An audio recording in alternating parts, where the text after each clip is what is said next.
خروج 13واں باب۔ اور خداوند نے موسیٰ کو فرمایا کہ سب پہلوٹوں کو، یعنی جو بنی اسرائیل میں خواہ انسان ہو خواہ حیوان، پہلوٹی کے بچے ہوں، ان کو میرے لیے مقدس ٹھہرا، کیونکہ وہ میرے ہیں۔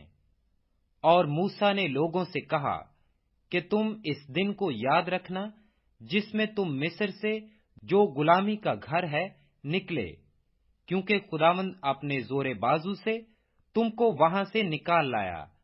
اس میں خمیری روٹی کھائی نہ جائے۔ تم ابیب کے مہینے میں آج کے دن نکلے ہو۔ سو جب خداوند تجھ کو کینانیوں اور ہیتیوں اور اموریوں اور ہیویوں اور یبوسیوں کے ملک میں پہنچا دے، جسے تجھ کو دینے کی قسم اس نے تیرے باپ دادا سے کھائی تھی، اور جس میں دودھ اور شہد بہتا ہے، تو اسی مہینے میں یہ عبادت کیا کرنا۔ 7 دن تک تو بے خمیری روٹی کھانا، اور 7ویں دن خداوند کی عید منانا۔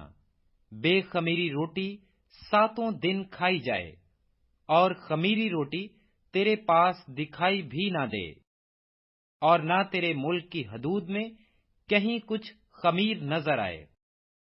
اور تو اس روز اپنے بیٹے کو یہ بتانا کہ اس دن کو میں اس کام کے سبب سے مانتا ہوں جو خداوند نے میرے لیے اس وقت کیا جب میں ملک مصر سے نکلا، اور یہی تیرے پاس گویا تیرے ہاتھ میں ایک نشان اور تیری دونوں آنکھوں کے سامنے ایک یادگار ٹھہرے، تاکہ خداوند کی شریعت تیری زبان پر ہو، کیونکہ خداوند نے تجھ کو اپنے زور بازو سے ملک مصر سے نکالا۔ پس تو اس رسم کو اسی وقت معین میں سال بسال مانا کرنا۔ اور جب خداوند اس قسم کے مطابق جو اس نے تجھ سے اور تیرے باپ دادا سے کھائی، تجھ کو کینانیوں کے ملک میں پہنچا کر وہ ملک تجھ کو دے دے، تو پہلوٹی کے بچوں کو اور جانوروں کے پہلوٹوں کو خداوند کے لیے الگ کر دینا۔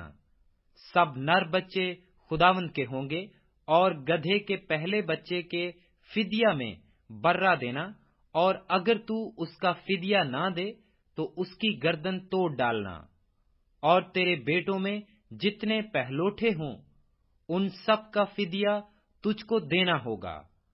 اور جب آئندہ زمانہ میں تیرا بیٹا تجھ سے سوال کرے کہ یہ کیا ہے، تو اسے یہ جواب دینا کہ خداوند ہم کو مصر سے، جو غلامی کا گھر ہے، بزور بازو نکال لایا۔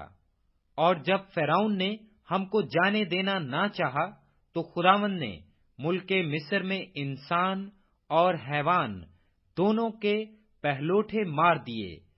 اس لیے میں جانوروں کے سب نر بچوں کو جو اپنی اپنی ماں کے رحم کو کھولتے ہیں، خداوند کے آگے قربانی کرتا ہوں، لیکن اپنے بیٹوں کے سب پہلوٹوں کا فدیہ دیتا ہوں۔ اور یہ تیرے ہاتھ پر ایک نشان اور تیری پیشانی پر ٹیکوں کی مانند ہوں، کیونکہ خداوند اپنے زور بازو سے ہم کو مصر سے نکال لایا۔ اور جب فرعون نے ان لوگوں کو جانے کی اجازت دے دی، تو خداوند ان کو فلسطینیوں کے ملک کے راستہ سے نہیں لے گیا، اگرچہ ادھر سے نزدیک پڑتا، کیونکہ خدا نے کہا ایسا نہ ہو کہ یہ لوگ لڑائی بھڑائی دیکھ کر پچھتانے لگیں اور مصر کو لوٹ جائیں، بلکہ خدا ان کو چکر کھلا کر بحر کلزم کے بیابان کے راستہ سے لے گیا۔ اور بنی اسرائیل ملک مصر سے مسلح نکلے تھے۔ اور موسیٰ یوسف کی ہڈیوں کو ساتھ لیتا گیا، کیونکہ اس نے بنی اسرائیل سے یہ کہہ کر کہ خدا ضرور تمہاری خبر لے گا، اس بات کی سخت قسم لے لی تھی کہ تم یہاں سے میری ہڈیاں اپنے ساتھ لیتے جانا۔ اور انہوں نے سکات سے کوچ کر کے بیابان کے کنارے ایتام میں ڈیرا کیا۔ اور خداوند ان کو دن کو راستہ دکھانے کے لیے بادل کے ستون میں، اور رات کو روشنی دینے کے لیے آگ کے ستون میں ہو کر ان کے آگے آگے چلا کرتا تھا، تاکہ وہ دن اور رات دونوں میں چل سکیں۔ وہ بادل کا ستون دن کو اور آگ کا ستون رات کو ان لوگوں کے آگے سے ہٹتا نہ تھا۔